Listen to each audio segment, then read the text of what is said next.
Hello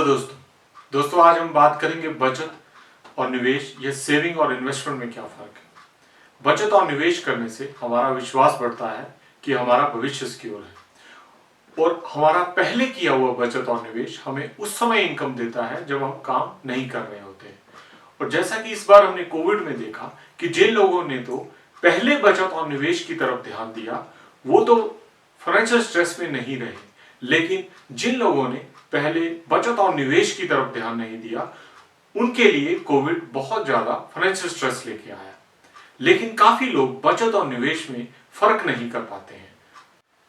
बचत और निवेश समझने से पहले हमें मुद्रा, करेंसी या डॉलर के बारे में समझना पड़ेगा। जैसा कि हम जानते हैं कि पहले मुद्रा सोने और चांदी में ही चलती थी और धातु का जितना मूल्य होता था उतना ही सामान मिलता था और सोने और चांदी की आपूर्ति कम थी, इसलिए महंगाई भी नहीं बढ़ती थी और जितना आर्थिक विकास होता था लोगों की इनकम भी उतनी ही बढ़ती थी जितनी सोने और चांदी की आपूर्ति। हम सब ने ये सुना है कि जब पुर्तगाल और स्पेन उसके बाद अंग्रेजों ने दुनिया पे आक्रमण किया तो वो वहां से सोना चांदी लूट के यूरोप ले गए। इसी कारण यूरोप में सबसे पहले महंगाई बढ़ी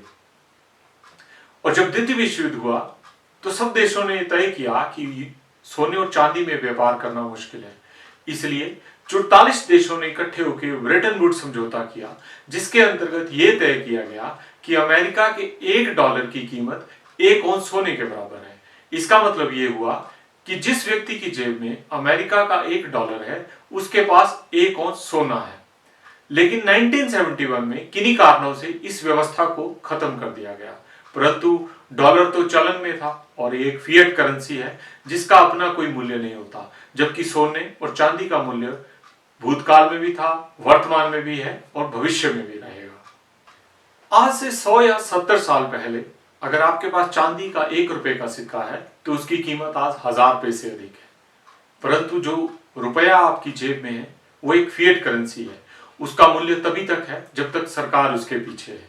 इसलिए हमने देखा कि जब 8 नवंबर को हमारे प्रधानमंत्री ने ऐलान किया कि 500 और 1000 रुपए के नोट सरकार के लीगल टेंडर में नहीं है, उस दिन जिन लोगों के पास भी वो अनअकाउंटेड पैसा था उनको वो पैसा फेंकना पड़ा या जलाना। फिएट करेंसी की मुश्किल ये है दोस्तों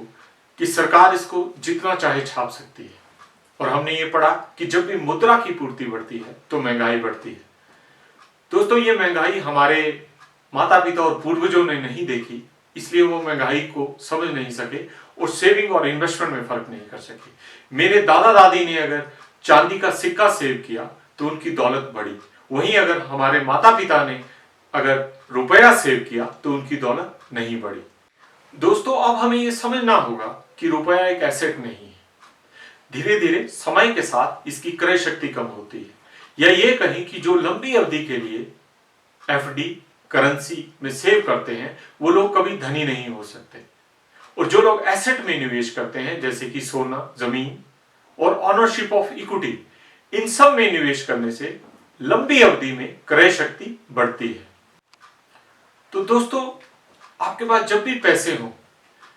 आप सबसे पहले तो ये तय करें कि वो आप लंबी अवधि के लिए है या छोटी अवधि के लिए। छोटी अवधि का मतलब 1 दिन से लेकर 3 साल और लंबी अवधि का मतलब 5 साल, 10 साल, 15 साल, 20 साल, या आदमी की ये एज के हिसाब से निर्धारित किया जा सकता है। हम इसको ऐसे भी समझ सकते हैं कि अगर हमने घर से 10 किलोमीटर दूर जाना है तो हम साइकिल से जा सकते हैं, और अगर 200 किलोमीटर दूर जाना हो तो हम कार का यूज कर सकते हैं, और अगर हमने 1000 किलोमीटर दूर जाना हो तो हम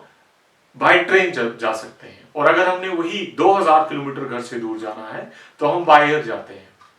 तो दोस्तों सेविंग और इन्वेस्टमेंट में भी हमें यही फर्क करके रखना है, और ज्यादातर लोग सेविंग और इन्वेस्टमेंट करते टाइम यही गलती करते हैं, वो लंबी अवधि के निवेश को एफडी, करेंसी या सेविंग अकाउंट में रखते हैं, जो कि गलत है। तो दोस्तों अगले वीडियो में हम बात करेंगे कि सेविंग और इन्वेस्टमेंट में हमारे पास क्या क्या ऑप्शन उपलब्ध हैं। तो अगला वीडियो देखने के लिए आप रूपी एक्सप्रेस चैनल को जरूर सब्सक्राइब करें। धन्यवाद दोस्तों।